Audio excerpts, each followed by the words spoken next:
What's going on, everybody? Billy Glowacki here with Unchained Potential. Welcome to our Whiteboard Wednesday series.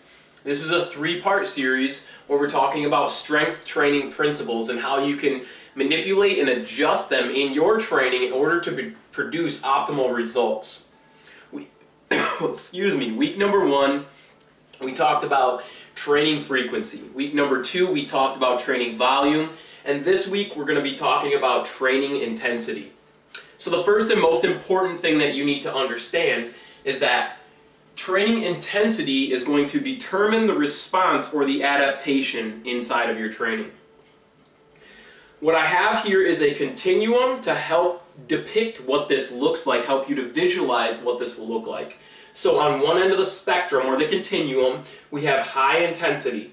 So high intensity is going to be more of your strength training. Your rep ranges are going to be lower 1s, 2s, and 3s. Now let's go and flip it over to the other side of the spectrum, or the continuum. These are lower intensities, more endurance work, your 20 plus rep ranges, and then we've got this continuum where hypertrophy kind of falls in the middle. Now it's important to understand that if you're trying to work in hypertrophy, you don't just only get hypertrophy gains in this block of the continuum, and you don't just get strength gains only in here. There's this crossover effect throughout the continuum. The other thing that's important that we have to understand is the recoverability continuum as well. So we know that our ability to recover is lower when we are working at our higher intensities. Our 90% are going to be harder for us to recover. And working at our lower intensities, our 15 and 20 rep ranges, maybe 60-65% of our 1 rep max, that is going to be easier for us to recover. So there's two different camps of thought in regards to intensity, two common ones. First one is intensity of load, and the second one is intensity of effort. Now, one is not superior to the other or better than the other. It's about when they are applied and as long as the coach feels comfortable using a certain method versus the other. Intensity of load is the percent of maximal load lifted. So, if an individual is doing the bench press and they find out that their 1 rep max is 100 pounds, this camp of thought would say, okay, 75% of that 1 RM is 75 pounds. So if we're doing our work sets at 75%, we know that the intensity of the load will follow this model. Now, the camp over here, intensity of effort, this is the relative closeness to failure. So what they will generally use is an RPE scale, 1 to 10. Typically speaking, they're not going to have an RPE of 1. It's going to be around 6 or 7 to 10 in regards to your RPE scale. So this athlete, same thing. They do a bench press and they complete 5 reps of their bench press, and they complete their 5 reps with that. And in those 5 reps, they're about 3 reps shy of failure, which would say that they're right around an RPE of 8 or a relative closeness to failure of 8 out of 10. So now that we understand there's two different camps of thought in regards to intensity, and one is not necessarily better than the other, it's always what's most important and most optimal for the athlete to progress.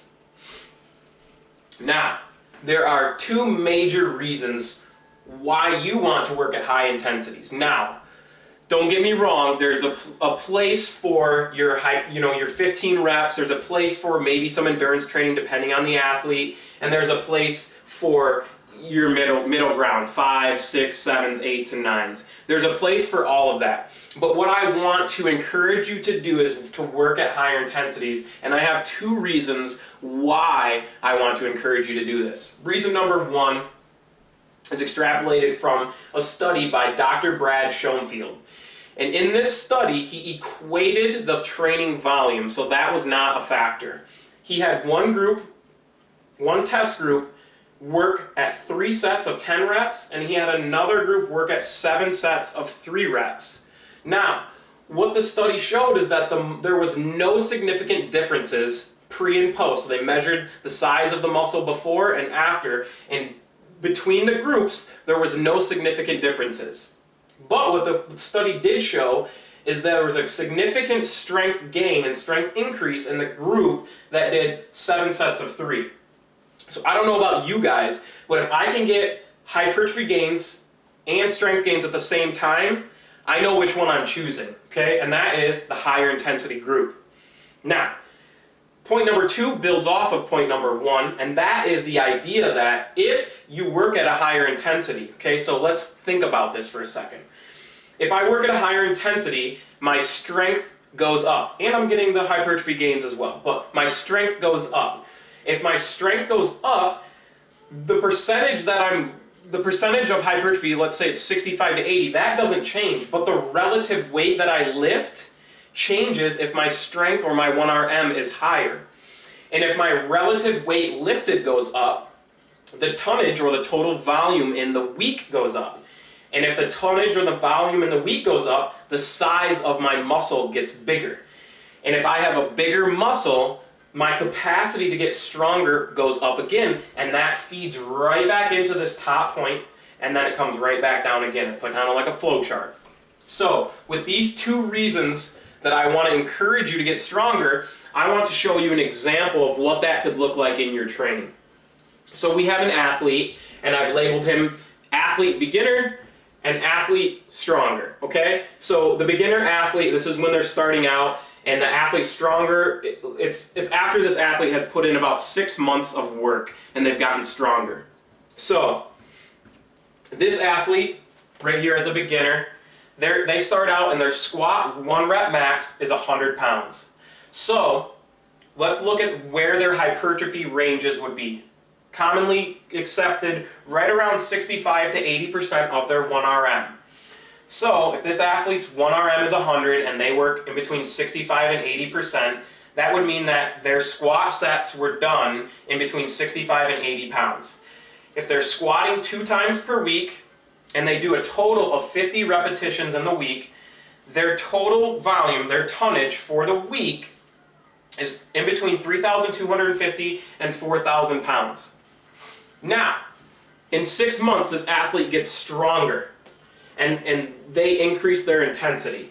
So here, this athlete, their squat 1RM, their intensity has gone up, and it's up to 150 pounds now. So we haven't changed the percentage of hypertrophy work. It's still 65 to 80% of their 1RM. What changed now is the intensity or that person's 1RM.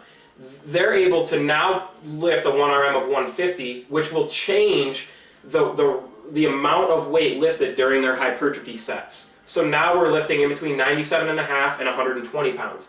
Nothing else changed. This athlete is still squatting 2 times per week. They're still doing a total of 50 repetitions. What did change is their tonnage per week. Now this athlete's able, because their 1RM, their intensity was increased, they're able to do a weekly volume of 4,875 to 6,000 total pounds per week. So we see this feeds right back into this model that because this athlete got stronger, the relative weight they lifted, the percentage didn't change, just the relative weight that they lifted changed. What also went up? Their weekly tonnage, their amount of volume went up. And we can be sure that the size of this athlete's muscle has gotten bigger, which has given them a capacity to get stronger, and again, that feeds right back into this model. So those are the 2 reasons why I want to encourage you to get stronger and to lift and to work at higher intensities. That's going to wrap things up for our strength training series, our Whiteboard Wednesday series. Thank you for tuning in, guys. We appreciate your support. Give it a like or a share if it was beneficial or impactful for you. Make sure you check out our new websites, www.unchainedpotential.net. Some really cool stuff on there. As always, thank you for your support. We appreciate you. Let us know if there's more that you'd like to hear, something else you'd like to hear me talk about in a Whiteboard Wednesday series. As always, stay unchained.